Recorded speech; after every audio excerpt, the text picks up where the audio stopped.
Good morning student. Adarsh Pali speed school कक्षा 11 की आज की अपनी 27 अक्टूबर की पहली ऑनलाइन क्लास में आज अपन नया पाठ शुरू कर रहे हैं। नया चैप्टर नंबर 10 और उसका नाम है निजी, सार्वजनिक एवं भूमंडलीय उपक्रम कि ऐसे व्यावसायिक स्वरूप जो निजी क्षेत्र में भी है, सार्वजनिक क्षेत्र में भी है और भूमंडलीय क्षेत्र में भी है। तीनों के बारे में पढ़ना है। निजी क्या होता है, सार्वजनिक क्या होते हैं और भूमंडलीय उपक्रम क्या होते हैं। इन तीनों के बारे में अपने को इस चैप्टर में अध्ययन करना है। सबसे पहले देखो अपन बात करते हैं व्यवसाय की। तो व्यवसाय के अलग अलग स्वरूप अपन ने पढ़े हैं, चाहे वो एकल व्यापार हो, चाहे वो साझेदारी हो, सहकारी संगठन हो, कंपनी हो, संयुक्त हिंदू व्यवसाय परिवार हो या अन्य कोई भी व्यवसायिक स्वरूप जो अपन ने अध्ययन किया है तो अपन तीन भागों में बांट सकते हैं। सबसे पहला आता है निजी क्षेत्र। निजी क्षेत्र क्या होते हैं, यानी ऐसे व्यवसायिक स्वरूप या ऐसी व्यवसायिक इकाइयां जिनका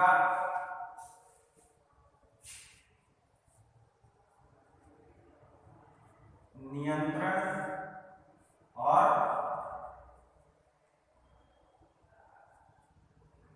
संचालन, यानी ऐसे व्यवसायिक स्वरूप, व्यवसायिक इकाइयां, व्यवसायिक फर्म जिनका नियंत्रण और संचालन दोनों निजी क्षेत्र में होता है। निजी यानी स्वयं का, अपनी मर्जी से क्या होता है, उनका नियंत्रण किया जाता है और उनका संचालन किया जाता है। इसमें किसी बाहरी पक्ष का सरकार, राज्य सरकार, केंद्र सरकार, स्थानीय सरकार आदि का कोई हस्तक्षेप नहीं होता। वो होते हैं निजी क्षेत्र के उपक्रम। जैसे एकल व्यापार है, संयुक्त हिंदू व्यवसाय परिवार है, निजी कंपनियां हैं, निजी क्षेत्र के संगठन हैं, वो सारे इसमें शामिल किए जाते हैं। दूसरा आता है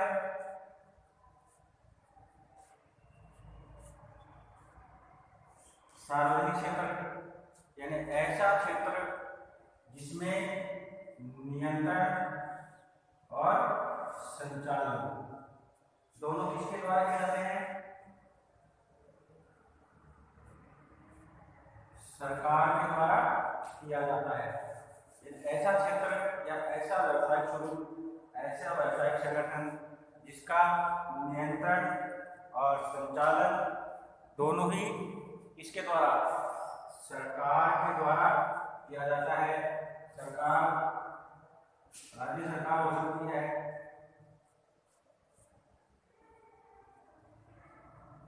केंद्र सरकार हो सकती है। राज्य और केंद्र सरकार दोनों मिलकर क्या कर सकती हैं, कई व्यवसाय हैं जिनका वो नियंत्रण और संचालन करती है। तो अपन कह सकते हैं कि निजी क्षेत्र वो होते हैं जिनमें उद्योगों पर नियंत्रण और संचालन निजी क्षेत्र का होता है। सार्वजनिक क्षेत्र के वो होते हैं जिनका नियंत्रण और संचालन या तो राज्य सरकार या केंद्र सरकार या दोनों के संयुक्त रूप से किया जाता है। तीसरा बचता है इसमें भूमंडलीय उपक्रम। तीसरा बचता है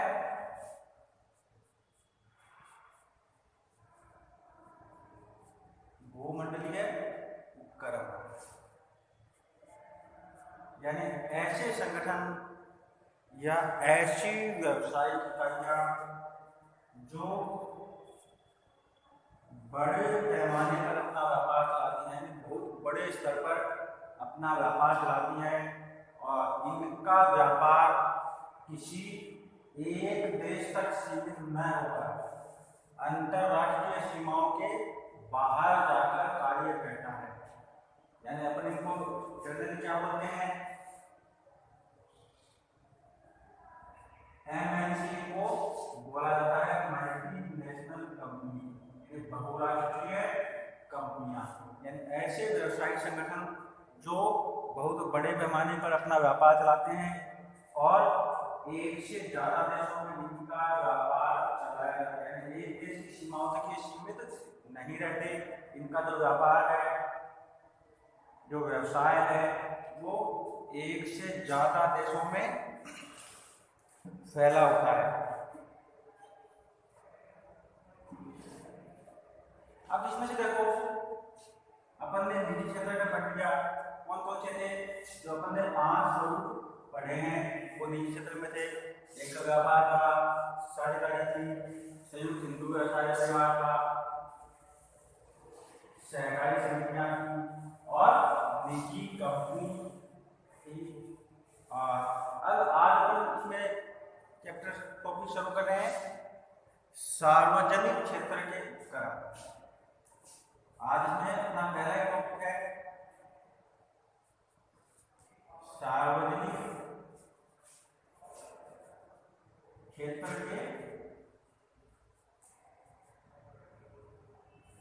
उपक्रम।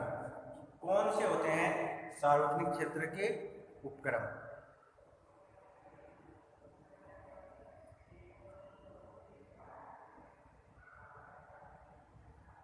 देखो, अपन ने इससे पहले पढ़ा था कि ऐसे उपकरण जिनका नियंत्रण और संचालन दोनों किसके द्वारा किए जाते हैं?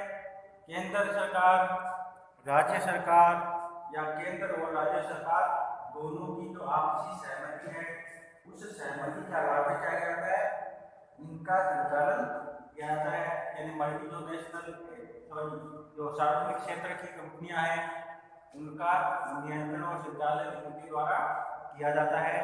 यहाँ अपने को ध्यान ये रखना है कि जो निजी सार्वजनिक क्षेत्र है उसे ही क्या कहा जाता है, सरकारी क्षेत्र भी उसे ही माना जाता है। ये अपन कई बार कंफ्यूज हो जाते हैं कि सार्वजनिक अलग होता है, सरकारी अलग होता है, तो दोनों एक ही होते हैं। सरकारी है वही क्या माना जाता है, सार्वजनिक माना जाता है। सरकार की जो योजनाएं होती है वो सबके लिए होती हैं। सरकारी अस्पताल है सबके लिए है, सरकारी स्कूल है सबके लिए है, तो जो सबके लिए वो क्या है, सार्वजनिक, यानी सबका, और सबका है वही सरकारी है।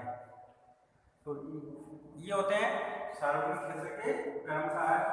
ऐसे उपक्रम जिनका नियंत्रण और जिनका संचालन केंद्र और राज्य सरकार द्वारा किया जाता है, वो इसके लिए नीतियां बनाते हैं, नियम बनाते हैं, इन पर नियंत्रण रखते हैं, इनके व्यापार का संचालन करते हैं, इनके लिए उनकी व्यवस्था करते हैं। यानी जितने भी काम करने हैं इन व्यापार से संबंधित, वो सारे काम कौन करेगी, सरकार करती है।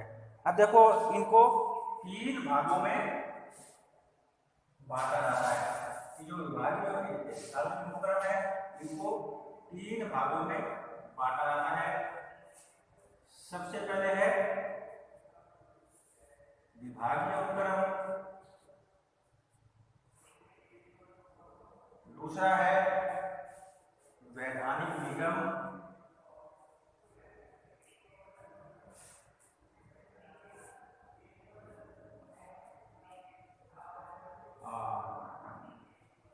तीसरा है सरकारी कंपनी।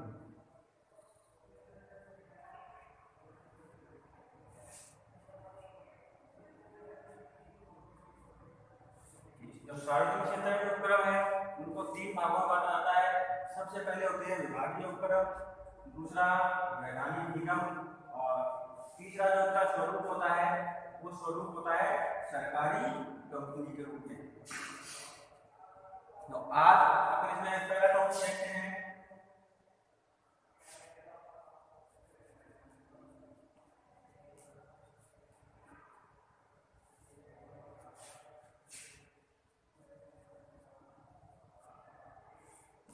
विभागीय उपक्रम। अब देखो, नाम से पता चलता है विभागीय उपक्रम कि इनकी स्थापना किसी मंत्रालय या एक विभाग के रूप में की जाती है, या इनका जो विस्तार है वो संबंधित विभाग की एक शाखा के रूप में किया जाता है। यानी ब्रांच के रूप में ये काम कर सकते हैं, हेड ऑफिस के रूप में काम कर सकते हैं, डिपार्टमेंट के रूप में काम करते हैं। तो विभागीय उपक्रम होते हैं जिनकी स्थापना मंत्रालय द्वारा यानी मंत्रिपरिषद द्वारा किसी एक विभाग के रूप में या उसके विस्तार करके उसकी एक शाखा के रूप में इनकी क्या की जाती है, स्थापना की जाती है। इनका जो अस्तित्व होता है वो स्वतंत्र अस्तित्व नहीं होता। इनका अस्तित्व किससे जुड़ा रहता है, इनके विभाग से जुड़ा रहता है। जैसे प्रत्येक जिले में जो परिवहन विभाग है, यानी जो अपन बोलते हैं रोडवेज डिपो, वो किसके तहत होता है, परिवहन विभाग के तहत उसकी स्थापना उसकी शाखा के रूप में की जाती है। हर जिले में वो क्या नहीं कर सकते, परिवहन विभाग नहीं बना सकते, इसलिए वो क्या करते हैं, परिवहन डिपो का निर्माण करते हैं जो परिवहन विभाग की शाखा के रूप में काम करता है। और उस पर नियंत्रण किसका रहता है, परिवहन विभाग राजस्थान सरकार या केंद्र सरकार का रहता है। उनके ही इनको नियम मानने पड़ते हैं।